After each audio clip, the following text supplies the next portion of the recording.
Hi, I'm Andrea. Thank you for stopping by for part 2 of Where Are We to Go? Very often within the religion, you hear people make comments that, oh, well, yeah, I don't maybe agree with that, or that's not sitting right, or not happy about something, but, well, what else is better out there? Well, we were often given the example of if you had a glass where someone said, oh, there's only a drop of poison in it, just drink it anyway. And we would all laugh about it. But isn't that essentially what you're doing if you're staying within an organization that you maybe have some strong disagreements with, or maybe just some other feelings of it not feeling like it's adding to your life or giving you any inspiration? You could liken it to a relationship of an abused woman who said, well, at least my husband doesn't beat me on Sundays. Why would you want to stay in a relationship like that? Or a friendship even, where maybe you're feeling used or the person is really not reciprocating. It doesn't feel like a healthy friendship. Why would you continue it? So really, just saying that there's nothing better, that is not a valid reason for staying within the organization. Now, when you're leaving, I'm going to give you some practical suggestions now on your departure and what to do after you go. Many people find that there's suddenly this extra time, the time that they're not attending meetings or perhaps not going out in field service. And you actually, when you first leave, you do need to rest. You need to get your rest so you can recuperate and you can start thinking for yourself. One of the things that is really good to do is to, when you're ready, to start actually talking to people about their beliefs, to find out why they believe what they believe. So that would include everything from people that are very religious, maybe religions that you're familiar with, maybe some that you're not, to even people that are atheists that have no belief in God. And even exploring things like watching that new channel, the Gaia TV, that has all kinds of fascinating shows on it. Or hey, once in a while you should watch an episode of Ancient Aliens. You might learn something. So it's okay. You can look at whatever you want. That doesn't mean you're converting to something. It doesn't mean you believe something. It just means you're observing and you're taking in information. In fact, it is not advised that you suddenly leap and jump into some religion or belief system. That's really not a good idea initially. Also, you want to watch out for multi-level marketing companies because a lot of them become like a religion and they're almost cult-like in some ways. So just be cautious of that too, just getting involved in any groups. But you'll probably find out that the red lights will go off for you on some of those. It's also good if you explore some of the beliefs that we were told, for example, were pagan. It's important to look into history, what the context of things were that were going on at the time, why certain beliefs and customs came into play, and you might be surprised that they are not as evil as you thought they were. So when it comes to beliefs and customs, look into how they got started. Not every single custom is entirely evil and has ill intent with it. In fact, a lot of things are pretty beautiful. Look, even within the organization, you are allowed to have wedding rings, and there's actually a lot of customs that actually stemmed from alleged pagan origins that have just become cultural things. And ultimately, whatever you're doing comes down to your intention. Just like we were always told somebody could be doing all the right things and look really good in the religion, but if their heart wasn't right, if they didn't have the right motives, they'd be dead at Armageddon anyway. So ultimately, your intention, as they would tell you, and what you're doing from your heart is what's really important. One of the challenging things when you leave the religion is that you actually don't, and I won't say this for everybody, but it's more than what you'd think. People don't know how to listen. And also importantly, equally important, is you don't know how to actually ask questions. Because even within the religion, you were kept within certain parameters. They didn't want you going too deep and off topic on things. They want you to stick to the material that was in the magazine or in the book. Not too much extra. And in fact, over time, they got a little stricter on that I observed. So asking questions, learning how to ask them, and being okay if you don't agree with somebody. And that it's all right, but at least just listen. Then we come to the next question, well, do you need to be part of an organized religion?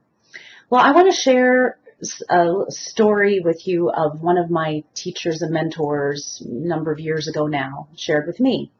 At the time I met her, she was in her 80s. So literally, now she's deceased. Literally, this actually happened over 90 years ago. Quite a long time. When she was a little girl, her mother, every Sunday, her and her siblings would get dressed up and go to church. But her father would not go with them. He was going to his own church. So she kept asking and begging. She's like, please, please, Daddy, I want to go with you to your church. So finally, one day they relented. Her mother and her siblings went off to the church, and then she got in the car with her father. Was there cars? I guess there was. Anyway, they went off to go to his church. And do you know where they ended up? They actually ended up in a park, a beautiful park. And he took her and they sat on a bench together. They sat in silence. They sat in deep conversation about nature. And he explained that this was how he connected with God and with Source. Her father was a very spiritual man. So from a very young age, she learned that getting connected and getting close to God had to do with just being in the presence of creation. It didn't have to do actually with religion. So it's really important to listen to what other people have to say. And again, you don't have to agree with them. And you don't necessarily have to join any other church. So the next question comes in then, where are you going to get spiritual food? Well, let's break it down. What's food? Food is something you take in to nourish your body, to sustain you, to keep you alive. What's spiritual food? Well, obviously it's not physical food. It is something you take in, that you receive, that nourishes your soul, that fills that spiritual need in you. Because we're not just human beings, we're spiritual beings as well. So how do you do that? How do you get that? Well, a lot of times the way you do that is actually by giving. If you can get involved in community projects, you will have experiences that you would never trade the world for. You can do everything from helping clean up in parks and on streets. There's a lot of groups that get together to do that. Or you can start something up yourself. There's also orphanages. Many of us have been having experience in being cut off from our parents and our families. We know what that's like. So a lot of times these facilities and centers, they need help. Sometimes it's if you're kind of a shy or quiet person, that's okay. There's still things they need help with there. Maybe something tangible. They need you to paint something or do something practical for them. Or maybe it is something with the children. Like, granted, you'll have to get usually criminal clearances and everything, which is great when you're working with kids. People should have that done. There's times you can help kids with the homework. They have all different programs that they do. Or maybe you can think of a program that you could bring to a local agency. There's Big Brother, Big Sister programs as well. You can get involved with that. And some of these don't take very much time commitment. You can get really involved or you can just do something small. And also there's even in our area, there is a group that they take actually children to prisons where their incarcerated parents are to keep that connection going with them. And that has been just incredible. And then they have other programs set up where you can help those kids too that are probably their parents are never going to see the light of day. Then so they really need some role models. Another thing is helping out women's shelters, and that's something I've become involved with.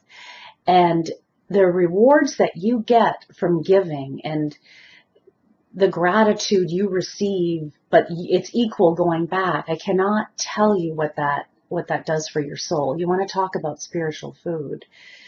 And even things like helping at homeless shelters. I know one experience I want to share with you that I had was at the holiday time where a local hotel every year annually, they did this huge event where they would have this buffet of food, and they would have all the different homeless shelters would be bussed in to have a holiday meal. It was incredible. The shift that I was assigned to, it was actually the men's shelter. And I can tell you, I'm going to start crying. Those men were the They were the most respectful, gracious, grateful people I possibly have ever met. And they came up and they go, "Could I have some more, please?" And it just broke my heart for some of them. I didn't get to hear their stories, but there was other volunteers that, because they were assigned to clearing off the tables, they could go talk to them. And some of the stories they came back with, I mean, it was just incredible what some of these men had been through. But they were given their dignity. So you can help out at shelters. You know, they have soup kitchens and things. That's how you get fed. That's what's going to make you feel really good to do something like that. Ugh, I'm crying too much. Sorry. I actually don't cry very often, so you know when I do, I'm really touched deeply. The other thing too with the women's homeless shelter that I had been helping, our women's group had handled the wish list. We adopted a family, and I remember my friend that was working with me on doing the shopping. She's like, "Oh, Andrea, stop crying." See, I told you. I guess sometimes I do cry, but not too much. But I was just looking at these children's wish list, and it was like boots, a coat. You know, there was a few toys on there, but hardly anything. So, and again, this isn't just about the holiday time. Typically within the community, that is when things are organized, that you can get to do it. But we know as witnesses that you don't have to have a holiday to do things. You can do things any time of the year. So why not get involved in that way? That is how you're going to feel better. You're going to start to reconnect in with people. You're going to understand that as much as you might have a story, that there's definitely people that are in a worse position than you are. And not just that, you don't feel alone. You don't feel like you're the only person going through things, and you don't feel that alienation. You just start to connect back in with people. It's incredible. So that is my suggestion to you. Don't join a religion. Just go start getting involved in the community. Do practical work where you're actually making an actual difference. You're not just giving people pie in the sky and preaching something that, you know, in 5 years it's going to alter again. Go do something real, but also take care of yourself. That's also important. I'll do another video about what to do for that and self-nurturing. So thank you so much for tuning in today. I really appreciate you coming by to listen, and I hope you can put some of these suggestions to practical use. Take care. See you next time. Bye.